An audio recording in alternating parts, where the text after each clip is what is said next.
저녁을 배불리 먹고 텔레비전 앞에 앉았습니다.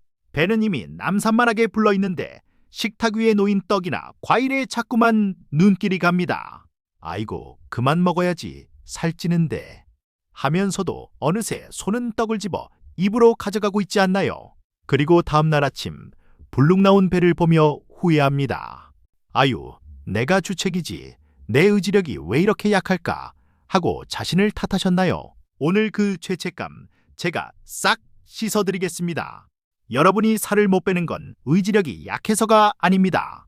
범인은 따로 있습니다. 바로 여러분의 머릿속에 살고 있는 아주 오래된 본능, 헝그리 브레인, 즉 배고픈 뇌 때문입니다. 오늘 소개해드릴 이야기는 뇌과학자 스테판 가이네 박사의 화제작 더 헝그리 브레인의 핵심 내용입니다. 평생 숙제인 뱃살과 식탐, 도대체 왜 내 맘대로 안 되는지 뇌과학으로 아주 속 시원하게 풀어드립니다. 우리 뇌는 크게 두 부분으로 나뉩니다. 하나는 아주 깊숙한 곳에 있는 생존의 뇌이고 다른 하나는 겉을 감싸고 있는 생각하는 뇌입니다.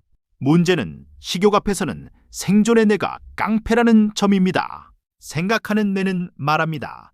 김 여사, 당뇨 관리해야지, 그만 먹어. 하지만 생존의 뇌는 콧방귀를 낍니다. 무슨 소리야? 저기 맛있는 게 있는데 일단 먹어둬야 살아남지 하고 소리를 지릅니다.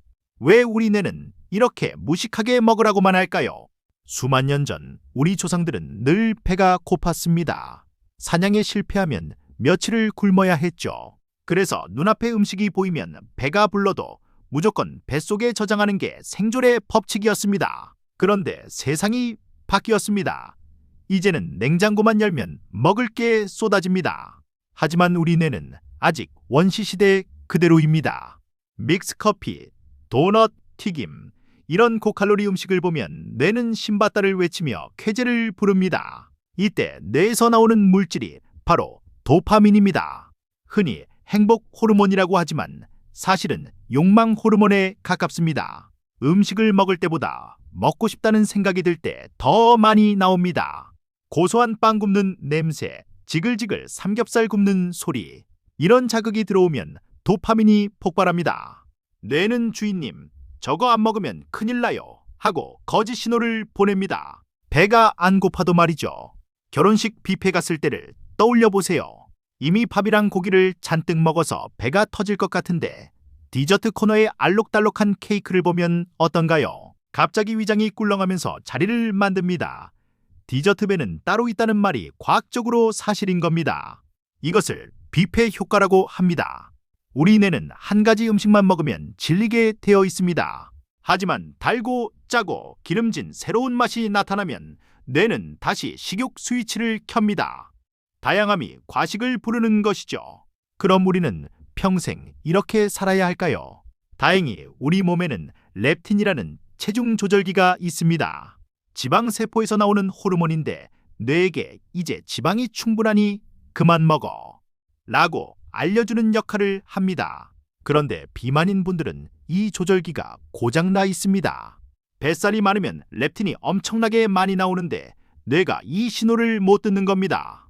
마치 집에 화재 경보기가 너무 시끄럽게 계속 울리니까 나중에는 아예 그 소리를 무시해버리는 것과 같습니다.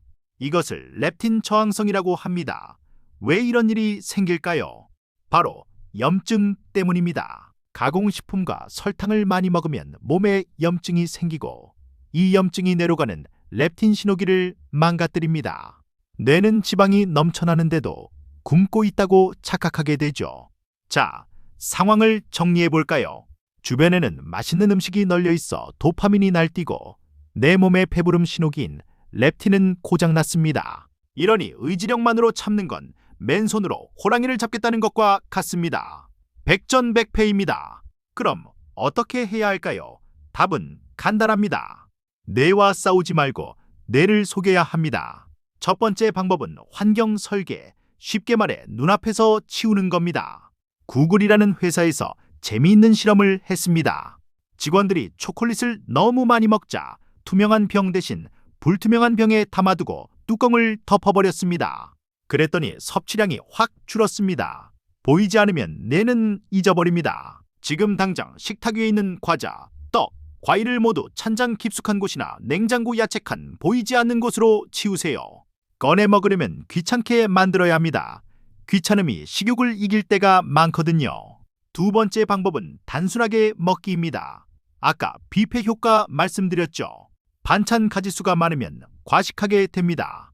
집밥을 먹을 때도 반찬 수를 줄여보세요. 밥, 국, 김치, 그리고 단백질 반찬 하나. 이렇게만 차려도 충분합니다. 스테판 가인의 박사는 맛이 밋밋한 음식을 추천합니다. 양념을 최소화한 감자, 삶은 달걀 같은 거죠. 이런 음식은 배가 고플 때만 먹게 되고 배부르면 숟가락을 딱 놓게 만듭니다. 내가 더 먹어 라고 소리치지 않거든요. 세 번째, 잠을 푹 주무셔야 합니다. 잠이 부족하면 우리 뇌는 비상사태를 선포합니다. 식욕 억제 호르몬은 줄이고 식욕 촉진 호르몬을 늘립니다. 밤에 잠 안 자고 텔레비전 보면 야식 당기는 이유가 바로 이겁니다. 스트레스도 마찬가지입니다. 스트레스를 받으면 코르티솔이라는 호르몬이 나오는데 이게 뱃살을 저장하게 만듭니다. 화나는 일 있을 때 매운 거, 단 거 당기시죠. 뇌가 스트레스를 먹는 걸로 풀려고 하기 때문입니다. 먹는 걸로 풀지 말고 운동화 끈을 매세요. 거창한 운동 말고 동네 한 바퀴 산책이면 충분합니다. 걷다 보면 뇌의 보상 시스템이 진정되면서 가짜 식욕이 사라집니다. 햇볕을 쬐면 밤에 잠도 잘 오니 일석이조죠. 마지막으로 식사 때 단백질을 꼭 챙기세요. 단백질은 탄수화물보다 포만감이 훨씬 오래갑니다. 아침에 밥 대신 삶은 달걀 2개나 두부를 드셔보세요. 점심때까지 군것질 생각이 안 나실 겁니다. 여러분, 오늘 이야기를 듣고 나니 어떠신가요? 그동안 내가 게을러서 의지가 약해서 살이 쪘다고 자책하셨다면 이제 그만두세요. 여러분의 뇌는 그저 생존하려고 애썼을 뿐입니다. 중요한 건 의지력이 아니라 요령입니다. 믹스 커피는 서랍 깊숙이 넣고 식탁 위에는 견과류 한 줌을 두세요. 장 보러 갈 땐 배부른 상태로 가시고요. 아주 작은 환경 변화가 여러분의 뱃살을 쏙 들어가게 할 겁니다. 오늘부터 뇌와 싸우지 말고 현명하게 달래주세요. 배고픈 뇌를 잠재우는 지혜로 건강한 노후를 맞이하시길 바랍니다. 오늘 내용이 도움이 되셨다면 구독과 좋아요 눌러주시고 주변 분들에게도 이 지혜를 공유해주세요. 건강한 내일을 응원합니다. 감사합니다. 참, 오늘 저녁 반찬은 무엇인가요? 뇌를 자극하는 빨간 양념보다는 재료 본연의 맛을 살린 담백한 식탁 어떠신가요? 댓글로 여러분의 오늘 저녁 메뉴도 자랑해주세요. 혹시 과일은 몸에 좋으니 많이 먹어도 된다고 생각하시나요? 요즘 과일은 옛날과 다르게 당도가 너무 높습니다. 식후에 드시는 달콤한 과일 한 접시가 뱃살의 주범일 수 있습니다. 특히 주의하실 건 마시는 음료수입니다. 매실청, 과일 주스, 건강음료라고 적힌 것들 뒷면을 보세요. 액상과당이라는 글자가 있다면 조용히 내려놓으세요. 이건 뇌의 배부름 스위치를 고장내는 직통 열차입니다. 마트에 가실 때 팁 하나 더 드립니다. 절대 배고플 때 가지 마세요. 배가 고픈 뇌는 충동구매의 신입니다. 평소라면 안 살 1+1, 빵이나 과자에 손이 갑니다. 그리고 마트의 가장자리만 도세요. 보통 신선한 채소, 생선, 정육 코너는 벽 쪽에 있고 가운데 진열대에는 가공식품이 있습니다. 가장자리만 돌아도 건강한 식단 80%는 성공입니다. 잠이 안 와서 고민이신가요? 낮에 햇볕을 30분만 쬐어보세요. 멜라토닌이라는 수면 호르몬이 잘 나옵니다. 그리고 저녁에는 집안 조명을 조금 어둡게 하세요. 뇌가 잘 준비를 할 수 있게 도와주는 겁니다. 집에 있는 밥그릇, 국그릇 크기를 한번 보세요. 혹시 너무 크지 않나요? 그릇이 크면 뇌는 음식이 적어 보인다고 착각합니다. 그릇 크기만 줄여도 먹는 양을 20%는 줄일 수 있습니다. 식사 시간은 최소 20분을 넘기세요. 위장에서 뇌로 배부르다는 신호가 가는데 20분이 걸립니다. 허겁지겁 5분 만에 드시면 뇌가 신호를 받기도 전에 이미 과식하게 됩니다. 꼭꼭 씹어서 뇌에게 시간을 주세요. 배고픔과 목마름을 내는 자주 혼동합니다. 입이 심심하다 싶으면 먼저 미지근한 물 한 잔을 드셔보세요. 가짜 배고픔이 싹 사라질 수도 있습니다. 돈도 안 들고 살도 빠지는 최고의 비법입니다. 가족과 친구들에게 선언하세요. 나 이제 내 건강을 위해서 야식 안 먹을 거야.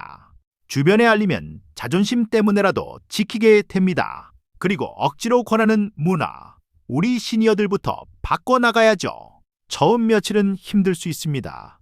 내가 왜 맛있는 거 안 주냐고 투정을 부릴 테니까요. 하지만 딱 2주만 버텨보세요. 자극적인 맛에 길들여진 입맛이 돌아오고 뇌도 새로운 습관을 받아들이기 시작합니다. 혹시 오늘 참지 못하고 믹스커피 한 잔 드셨나요?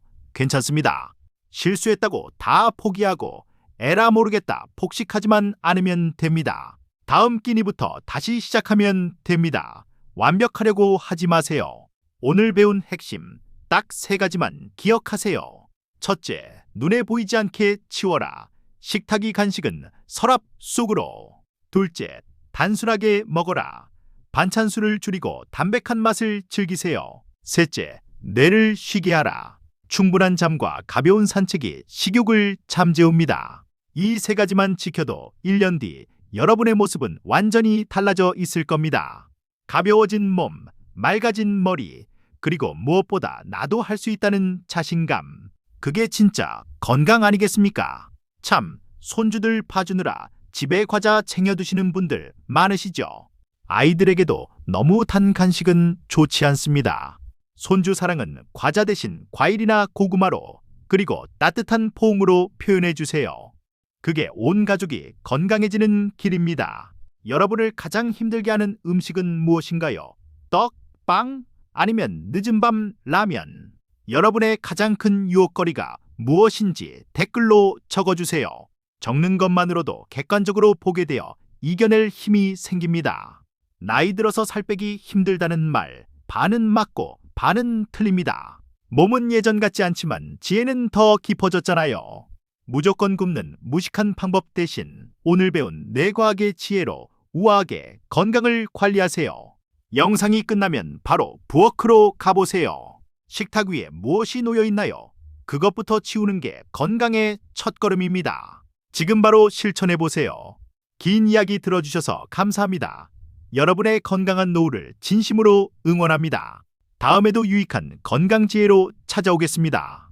구독과 좋아요는 영상을 만드는데 큰 힘이 됩니다. 지금 꾹 눌러주세요. 감사합니다.